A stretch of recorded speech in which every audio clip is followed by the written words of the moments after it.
it will be the end of society if we do not regulate AI.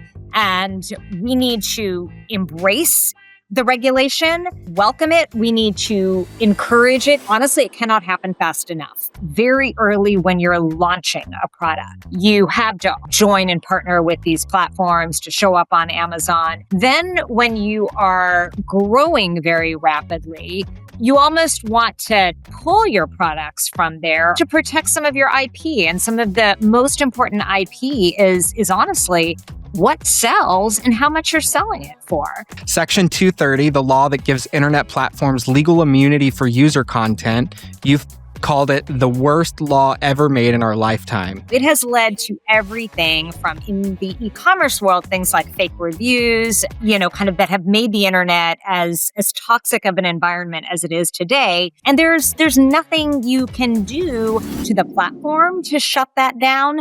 What's one hard truth about retail or e-commerce that people in the industry really need to hear, even if they don't want to? It is the product, the product, the product. I've seen so many companies, they may implement technology, but if they don't have a great product or they don't have great distribution, they don't make it.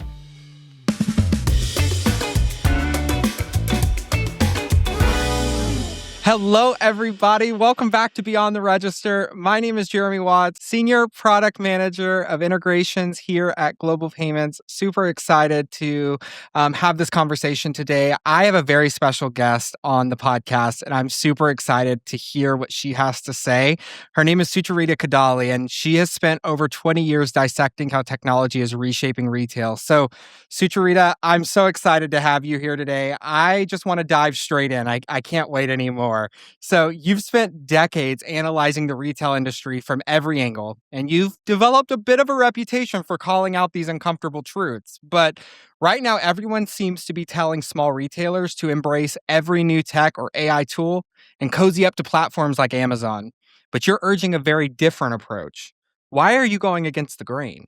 I think that ultimately every small merchant needs to recognize that they're responsible for their own destiny. There's a good expression that I heard recently. I mean, you're paying rent to these large technology companies ultimately, and they are your landlords. And it's very similar to any rental situation versus an ownership situation. You are beholden to that landlord. And, to take the analogy even further, many of them are not particularly nice landlords. They're slumlords. And, you need to ultimately be responsible for you owning your shoppers, owning the technology that your own services rest on, and that just gives you ultimately more autonomy, and it helps to protect some of your IP. And some of the most important IP is honestly what sells and how much you're selling it for. That's like Trader Joe's secret sauce. Like, it has nothing that any other grocer couldn't replicate. What they have is they know how many units they sell of their orange chicken. And that is something that if others could get their hands on, they may choose to replicate. So, that's essentially basically what, kind of you're exposing to Amazon or anybody else. And it's not just Amazon. It's also all the other, kind of big tech platforms and the AI platforms these days too.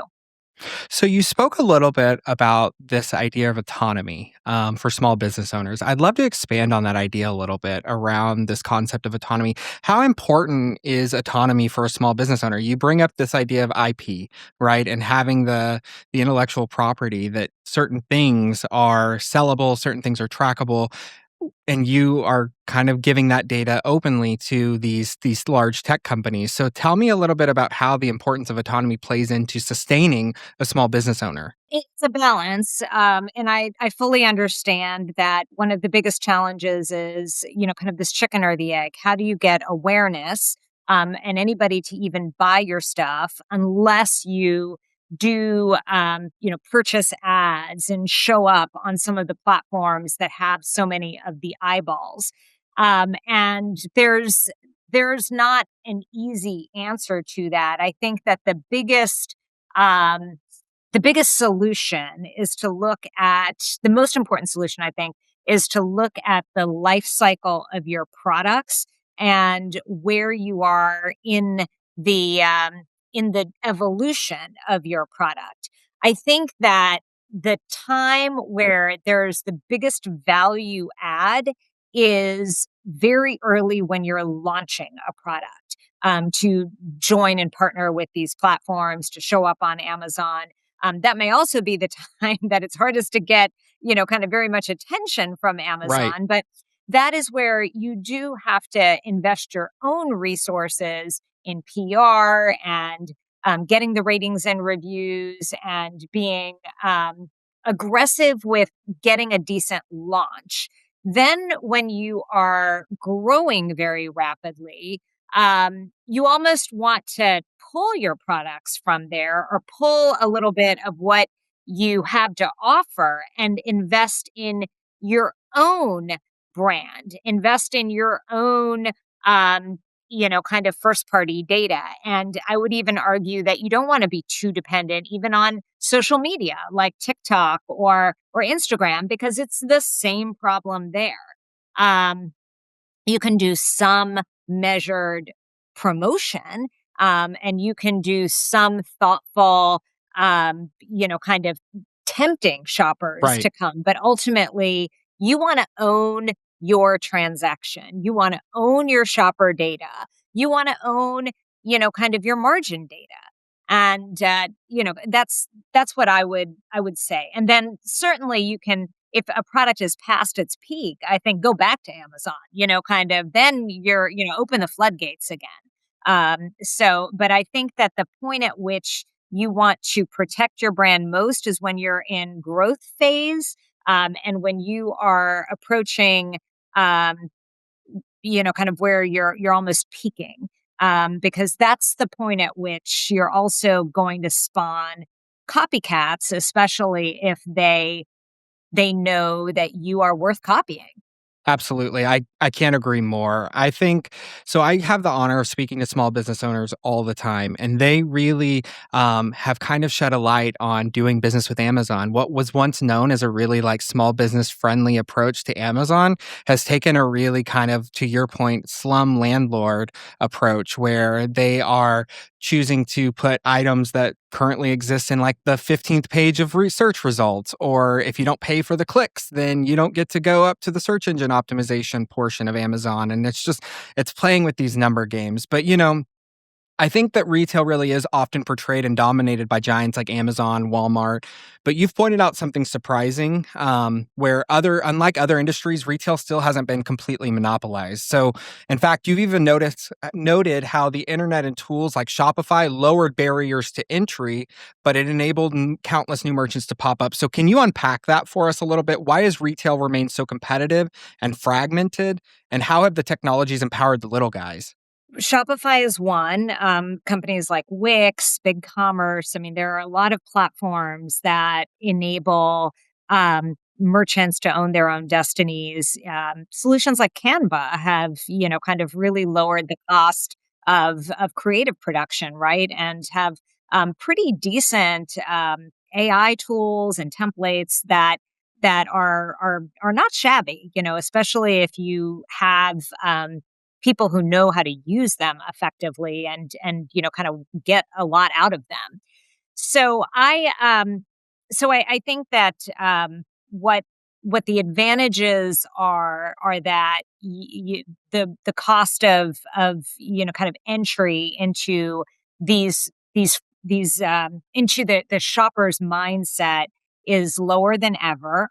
A lot of other solutions in the marketing ecosystem, whether it's the Facebook family of brands or what the Meta family, or TikTok and social, Reddit, as also an interesting social media, um, kind of voice for shopping discovery, which I don't think gets a lot of credit because we're so obsessed with visual media. But I mean, Reddit has paid a ton of money to Google in recent years, and it shows up in search results. And a huge percent of traffic and discovery, particularly in categories like food, happen on Reddit. Yeah. Kind of. So I think that the different ways that you can reach shoppers, and just the creativity of consumer goods, and the manufacturers, the entrepreneurs behind consumer goods, the lower barriers to entry in production, for CPG products or apparel. And then you also have a relatively low cost of entry into a website these days. So I think all of those things have managed to keep the internet fragmented and keep shopping fragmented, and has given oxygen to smaller players that may in the past have had to, kind of really, kind of, it was sort of big box retailer bust, and that's not the case any longer. And I think that if you have aspirations to be millions and millions of dollars in a very short period of time, I think that yes, your only choice is going to be to, kind of somehow relent to the large platforms, and relent to selling on Amazon and Walmart and Target and all of the other major places. But if you want to just be a solid business that kind of kind of gives you a steady income stream, and kind of use the tools of AI to make that business super lean, I think you can have a solid business. The issue comes with kind of how big you want to be and how fast you want to continue growing year after year. I mean, that was the big issue with all the Amazon aggregators. Remember, that was like supposed to be the bee's knees years ago. Yep. And all of them, almost every single one of them, is now out of business. Yep. You're exactly right. And, it goes on to this conversation, though, around the AI. So I've heard you mention there's AI implementation tools for like Canva, and for everything seems like there's jam-packed AI. I was on a convention, and I was like a tech convention, and I saw every product had something branded AI. So it is definitely becoming a little bit of a hype. So where do you see AI genuinely helping small retailers right now? And where is it really kind of just a hype? I think a lot of the hype is with the big answer engines, and kind of where I think the jury is still out on where the answer engines themselves can help businesses. Where does OpenAI help a business, or where does Gemini even help a Right. business? I think that though, I think Google search, kind of will likely, traditional Google search will be cannibalized by its own Gemini tool, will be cannibalized by some of these other answer engines, but that's a Google problem. That's not you, a small business problem. Kind of regarding AI, I think that AI is a misnomer. I think that what we are seeing that's going to be hugely valuable to companies is just more automation, and kind of just the ability to take a template from Canva that's a pretty good looking template, and one that is going to look unique and fresh to your customers, because there are like 5,000 templates, or even more than that. And, kind of, you just have to pick the one that's most aligned to you, and you can change the colors really quickly and add in, additional new graphics. And, kind of, this is, it's just it just makes life easier, and you don't need to hire an agency. You don't need to hire a whole team of people. You could literally have a high school intern. And by the way, these high school and college kids, they need experience. And Absolutely. kind of, this is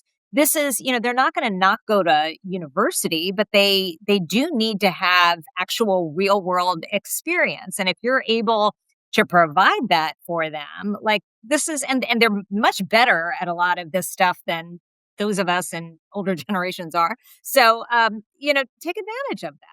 Absolutely. I love that. I think whenever we're really diving into AI, there's so many opportunities. It can feel a little scary, and I think that goes into the unregulated side of AI and technology. But, one thing that I've noticed is that you don't really shy away from policy issues. So, Section 230, the law that gives internet platforms legal immunity for user content, you've called it the worst law ever made in our lifetime. So, why should small business owners care about wonky tech laws and regulations? And most importantly, what can a small retailer do about it? I'm so glad that you asked that question because it is something that I'm personally very passionate about, which is that we all need to watch our backs in the era Absolutely. of changing technology, of the changing world, and that applies to everything. And we certainly see it in the news every day for any number of issues. With technology, what happened with and for anybody who doesn't know what Section 230 is, there's a lot. I mean, oh my goodness, I could probably talk about this for half an hour, but in short, it as you said, Jeremy, it gives internet companies, large internet platforms, immunity. And what for any content that is posted on those platforms by a third party. So it has led to everything from in the e-commerce world, things like fake reviews and um, kind of no blowback, no consequences for anybody who posts those fake reviews. And those fake reviews can cut both ways. It can be like exaggerating the qualities of a bad product. It can actually be slander, or libel Yeah. that is, kind of about kind of a service or a business or a restaurant, and there's nothing you can do to the platform to shut that down. And kind of there's sometimes the opportunity to go after the poster if you even know who the poster is. But in many cases, I mean, who's going to post something kind of libelous and say, here's how you can reach me. Here's my email Here I address. And, am. and there were some laws at one point that Congress had made to try to get small companies to force them to put a mailing address and make it, kind of force it to be a US address. But, kind of companies like eBay and Etsy and others were trying to shut that down. But in any case, Section 230 has affected, of course, much more than commerce and retail. It has basically enabled all of the bad actors on the internet who, kind of, they promote hate speech and, kind of doxing and all of the things that we, kind of that have made the internet as toxic of an environment as it is today. It goes back to Section 230, and we let that happen as a society because basically the tech companies wrote that law and nobody pushed back on it. And nobody pushed back on it at the time because we just didn't realize the consequence, because this was made in Yeah. 1994. We didn't realize what the consequences would be 10 years later, 20 years later, when Facebook came around and, kind of Amazon grew and, kind of all of the other Snapchat and TikTok came along. And to this day, it is a crutch that the technology companies rely on. In fact, in Facebook's SEC filings, one of the risk factors they cite is if Section 230 were to go away, it would have an adverse impact on Meta. And I think that kind of says everything you need to know. So my point today, this is a very long-winded answer to your question, is that history is repeating itself with AI. And there are tech companies that are out there calling for AI immunity laws that would, I will say, I don't mean this I don't even say this as an exaggeration. It will be the end of society if Yeah. we do not regulate AI. And we need to embrace the regulation. We need to welcome it. We need to encourage it. It can't happen. Honestly, it cannot happen fast enough. Um, and kind of there's a little bit with deep fake regulation, which by the way is even still too late. But kind of at least the politicians, for their own self interest, are trying to regulate deep fakes and political ads. But there needs to be a deep fakes in kind of at least, kind of consequences for, kind of not marking something as synthetically created if it was synthetically created. Um, Yeah. there's no reason that, kind of that shouldn't be there. The excuse is always, oh my gosh, it's so hard to regulate this, and it's always going to be whack-a-mole. Look, getting people for running red lights is whack-a-mole. Like, if you think that every crime that is ever committed is going to be caught 100% of the time, you don't understand how society works. Like, it's not, kind of, no one's ever going to catch everything all the time. It is putting deterrence in place so that bad actors have, kind of are disincented, and, kind of there are consequences that are serious enough that when people are caught, kind of they have to bear the consequences of those actions. It's really as simple as that. So, as a small business, what should you do? You First of all, you should be supportive of kind of this, of any type of regulation that will ultimately impact not just your business but society. Because if there is not, kind of the law and order and peace and, kind of prosperity that we have today, you may not have a business in 5 years. You may not Absolutely. have a business in 10 years. That's going to be a bigger problem for all of us. So it is in your interest to try to preserve stability. And then in terms of how you can do this, right now, kind of everybody wants federal legislation because it's sort of the way that tech companies kind of kick the can down the road, is Yeah. like, kind of, it takes forever to do tech, federal regulation. So let's just call for that because we know Yeah. it'll never happen. Where the things are actually happening are at the state level. It's states like New York and California that are probably the most progressive, but we also see it in like pockets of other states too. Support that state legislation, and people, it's hard to make it a priority when there's so many other pressing issues like education and healthcare and, yeah, kind of so many other, Yeah. transportation and taxes that that voters are more concerned with. But you should not push back on AI laws. You should welcome it and welcome them and embrace it. So anyway, very, very long-winded response to a simple question. No, I absolutely loved it, and I think there's a lot of insight there, so thank you for that, first and foremost. One thing that I would like to talk a little bit about is this idea of kind of listening to others, right? So whenever we're thinking about entrepreneurs, a lot of them get advice from all different corners. They get gurus, they get successful founders, they get startup people, and you've warned that some of the most popular advice out there is flat out wrong.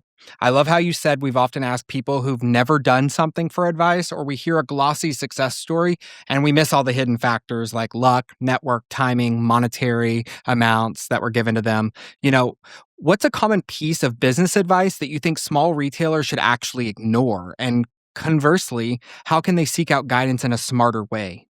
So there is something in psychology, I think, called survivorship bias. And that's exactly what you Mm-hmm. just pointed out, which is that we look to stories of success and think that, oh, that's so easy to replicate. And what we ignore are all of the failures, not just of the survivor, but all of the failures that you never even hear about, that also happened at the same time or preceded, ultimately the survivor. And we all need to learn lessons from the failures. Yeah. And I think that, kind of, that's probably my biggest piece of advice in any investment you make, any new journey that you decide to go on, is a, try to find people who have gone down that path before and may not have had the best experience. Because I think that there's a lot to be learned from that. Now, you still may choose to go down your journey no matter what. Right. We all have, in spite of kind of being told otherwise. But at least you will know what you're getting yourself into, and you cannot say that I wasn't warned. kind of, and at least you'll be a little bit more um, wary of, kind of something's, kind of this doesn't look right, or, kind of you're in a position where you can probably more quickly course correct um, than, kind of if you hadn't taken that advice at all. That's solid advice. I I think from my perspective, I had done a lot of like leadership training, and I've done a lot of listening to people kind of conversely talk about how to run a small business and do things along those lines.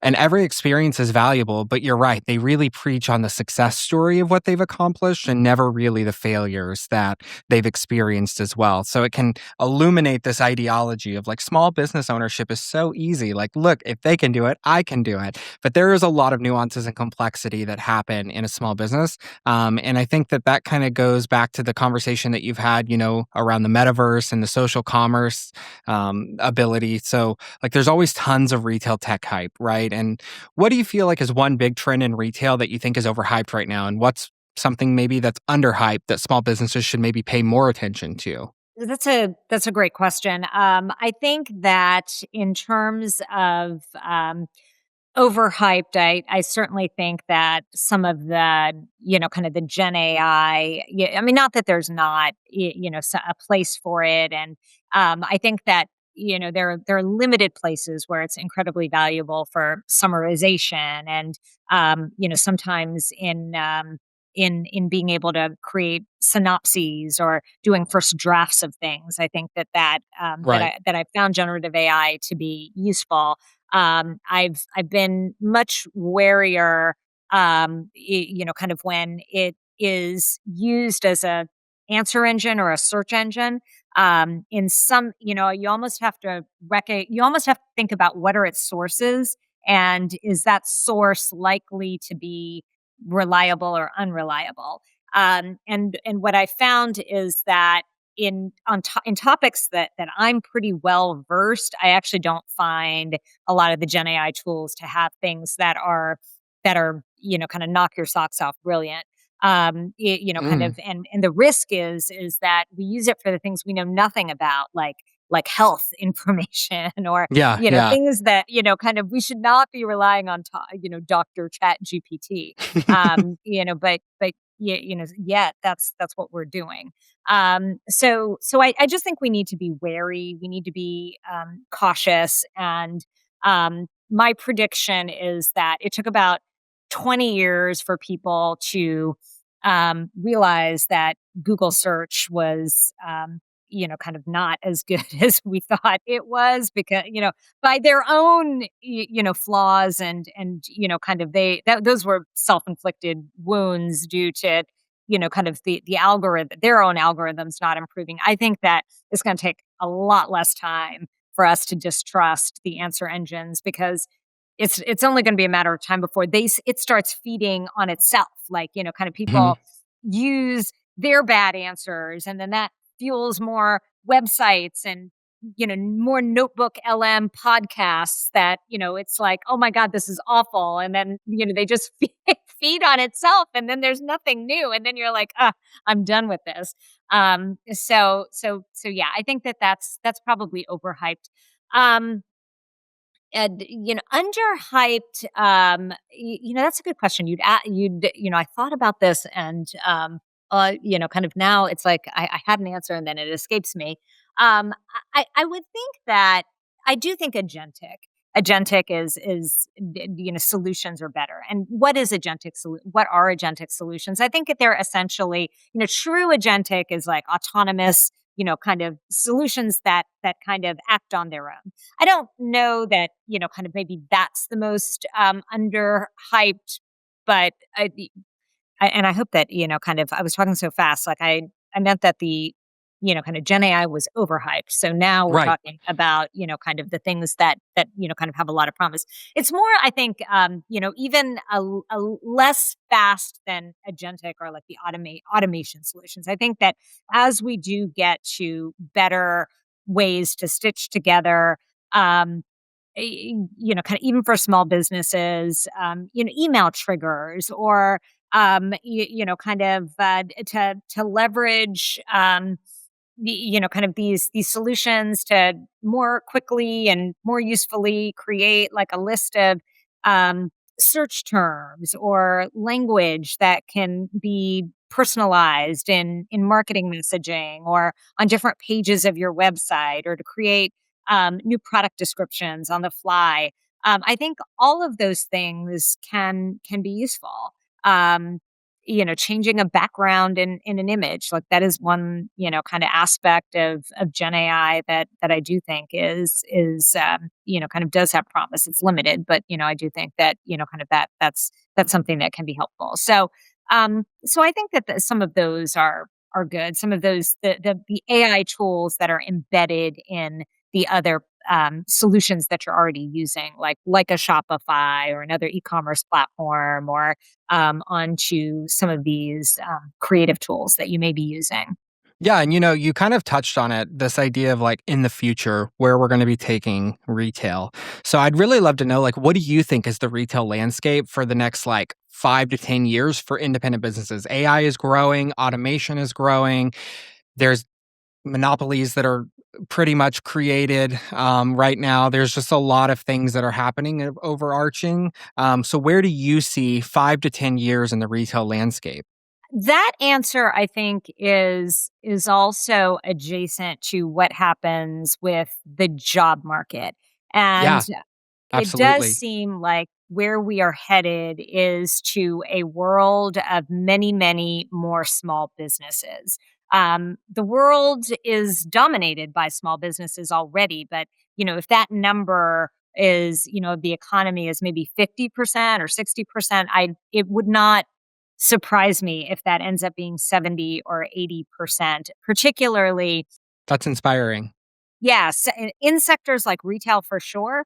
I even, certainly in services, and I think even in other parts of business. Ultimately, kind of whether I think that even in sectors like healthcare, we may start to see more independent businesses just kind of out there on their own. We in the United States, we really need to come up with a different solution to how we pay for medical bills other Agreed. than the current insurance system. And I think that would be a catalyst to this.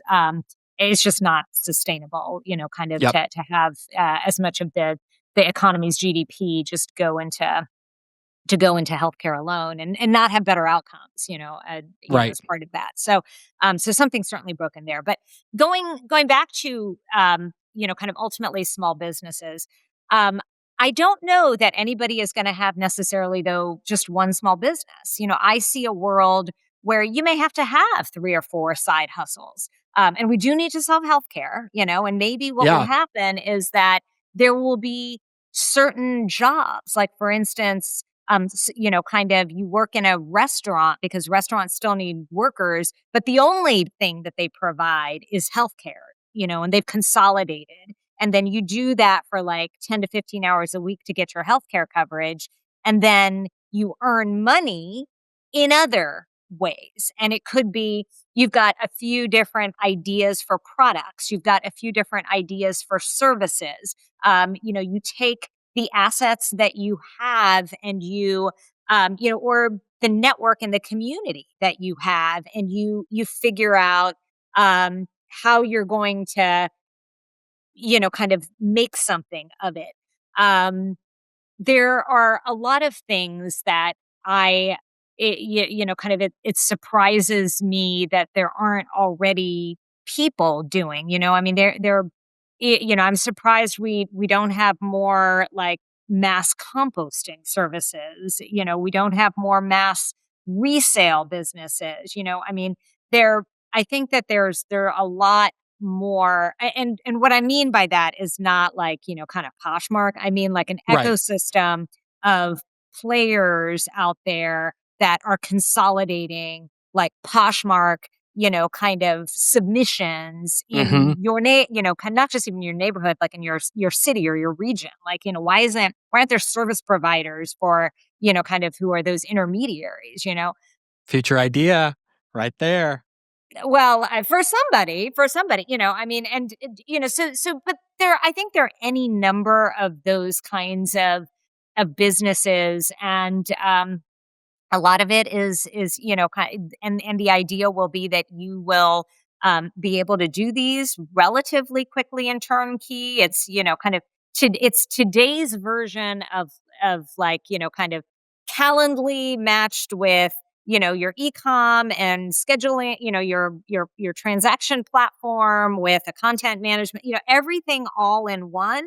And that's your back end, that's your staff, that's your team. And kind of you just need to be out there providing the service, and a lot of the back end parts of it kind of end up getting automated. And then kind of it may be several ideas. It could be a tutoring service and a lawn care service and a kind of and some e-commerce invention you've made, and kind of brownies that you sell online or whatever. But I think that it's putting all of that together. And it's really interesting that you see kind of this idea of these micro businesses, right? So, like, you're not dedicating 40 hours to each business. You're not saying go work 120 hours this week to sustain yourself. But it's really this idea around micro businesses and jumping and finding areas and gaps and avenues of a success story. And I think there's different pathways to success, like you said. But I think that's kind of a cool concept, this little idea about micro businesses. So thanks for sharing that. But, one thing, Sucharita, that I'd love to kind of turn the topic on, and I think it's just good to get to know you a little bit about this, is that you did a little bit of comedy writing early in life. So I would love to hear kind of how did you go from comedy writing to being like an analyst right now and working for some of the big giants like Disney, Toys R Us, and Saks? That is I don't know where kind of what it, old archive that was pulled from. We do our background. I I'm so impressed. Like that is some deep research. No, why did I stop? Well, because I'm not funny. I think that was the harsh realization that witty people are just a different breed, and that was not my calling. I appreciate it, and I like listening to witty people. But I realized that my kind of I was probably better suited to just working in business, and I liked it, and I did like writing, and I think that my strength was probably more in kind of more serious writing, more introspective writing, more thoughtful writing, data driven writing, and that I think is what led me down that path. I've always enjoyed research, and I always liked.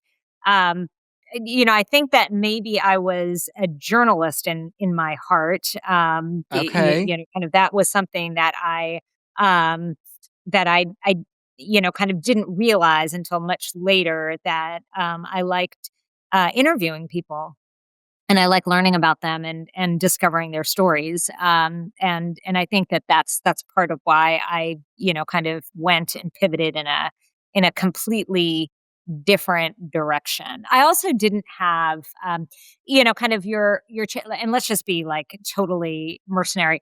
One's chances of success in the business world, and kind of working at a company, like through the era that things may be different, kind of in the coming 10 years, but kind of in the 30, 40 years that, kind of that I was, well, maybe not 40 years, but like, kind of 30 years that I was in the workforce, it was relatively easy to get a job in business. Certainly if you're in e-commerce, it was not so easy to get a job, kind of writing for a TV show. Just the slots that are available were much, much smaller. And I didn't have the contacts, the skills, or the coaching to make that happen. So I think that's, sort of how I defaulted to where I defaulted. That's so cool. Like, what do you feel like comedy though taught you about writing? So like, how did you just jump into it? Like, you're like, I'm going to be a comedy writer. Like, what did that teach you about writing and understanding how to kind of like evolve into a business setting? Okay, so there is a difference between wanting to be a comedy writer and actually having been a comedy. Hey, So if you do it, you're I doing it. cannot say that. That's a great question to ask somebody who's actually a comedy writer, Jeremy. So I mean, I took like a few like writing humor classes and, would Yeah. try, but, I mean, it was definitely, um, not, not something that kind of was able to go deep down, the path of. I mean, I had like kind of, I got an offer to be like Judd Apatow's like assistant, but, that's not What? that was like that's not A, I didn't take it. B, that was not writing. That was like fetching copy and like, kind Hey, you of gotta get your foot in the making sure. door somewhere. Yeah, and I mean, for and it's and yes, yes, and in retrospect, kind of that's probably that was one job that kind of I do wonder how life would have been turned out differently. The other was I did get an interview with Amazon in 2002, and I turned that interview down too, because I had just come out of the first dot-com boom, and I was like, "Oh, this company's not going anywhere," which was again, like, kind of hindsight's 2020, but at the time so hopefully it's, kind of the and I probably just totally discredited everything I've just said. No, not at all. It's funny, my mom was like one of the first people to ever do like the Netflix DVDs. And I'm like, Mom, if you would have invested in Netflix back in the day, like No you would kidding. be so wealthy right now. But, like, you never know. Like it was just a revolutionary idea. And I think that that goes really a long ways. You can either make it or break it on those revolutionary ideas. Yeah, and I mean, for every, kind of company that I was like, kind of, "Oh my gosh, you don't know whether it's gonna make it or not." Like, part of my skepticism was that I thought that like eToys and garden.com were going to do really well in like 1999 because they just kind of their CEOs were great salespeople Yeah. and kind of the stories seemed really plausible, like kind of when they were being the same stories being told at the same time that eBay and Amazon, where it looked very similar. Everybody was unprofitable back then, and it was sort of like, kind of what separated one company who made it from the others that didn't. It's a fine line, and it goes back to you have to be careful about the survivorship bias and Yeah. kind of really look at the failures too, because I think that kind of, yes, Amazon did do a lot of things over the years that were unique and special and great decisions, but it almost didn't make it as well.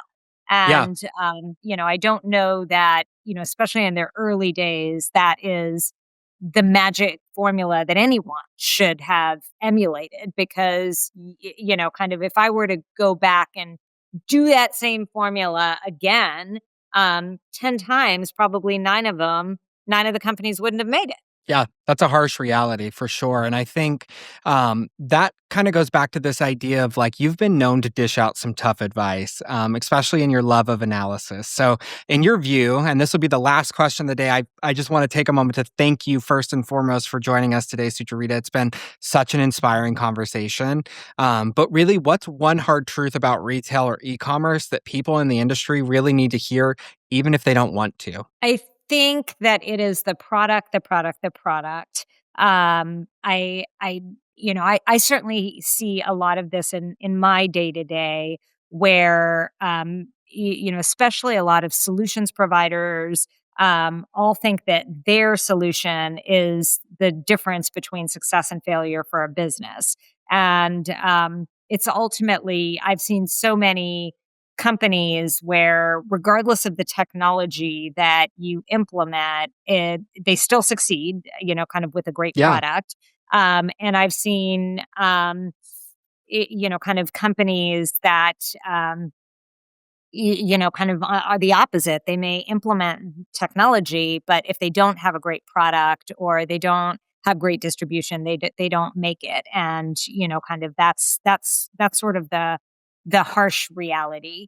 Um, I think that one of the things I think in retail that should also inspire small business people is the hidden in the consolidation of businesses and private equity. Kind of private equity is essentially late stage capitalism, right? In our in our industry, and it almost provides oxygen for the new players to come and disrupt somehow. I've always, kind of in technology, which I've covered for a lot of years, kind of there's this arc that we've seen over and over again in technology businesses, and maybe it's easier to see in tech because tech rises and falls so much more quickly. But usually it's like periods of chaos that lead to consolidation, and then ultimately rebirth, because the consolidation leads to fat and happy companies that just Yeah. cannot innovate, and then they die. But yet that fundamental need still exists, So, that's what how Shopify was birthed, right? There were all these e-com platforms like ATG and others like decades ago that were the first generation of companies. They were acquired. And then, kind of they just got fat and happy and nobody liked them anymore. And then Shopify was able to rise because it did this kind of that it, took advantage of what was new and now at the time, and, kind of was able to build something that the industry hadn't had before, but yet it needed. And I would say just consider that same arc in different sectors within retail. I mean, look at the places where things are dying, like the toy sector or the office sector, or kind of any place that private equity has decided to eat up is pretty much a place where kind of retail goes to die. So why not kind of take the need, kind of look hard at where is there still a need, and is there something that as a business person you can offer, kind of a service or a piece of that is still valuable to consumers. So I do think that's something that is worth exploring. Um, sorry for my very, very long-winded. No, never apologize. This is such vital information. So first and foremost, I just want to thank you, Sucharita, for being here today. It's been an absolute honor getting to interview you. I think you have a wealth of knowledge and expertise that I know our small business owners are going to love hearing you. So thank you, thank you, thank you. Guys, this has been Beyond the Register. If you like what you've heard, go ahead, give us a like, go ahead and subscribe below. We're super excited to get this podcast off the ground. Again, this has been Beyond the Register with Jeremy Watts. Have a great day. Sucharita, thanks again. Thank you, Jeremy. Beyond the Register is sponsored by Genius, the modern point-of-sale system from Global Payments designed for retailers. Genius helps you reach your most important goals, whether that's simplifying your operations, tracking inventory, managing customer insights, or taking payments wherever your business takes you. To find out more, visit globalpayments.com/genius.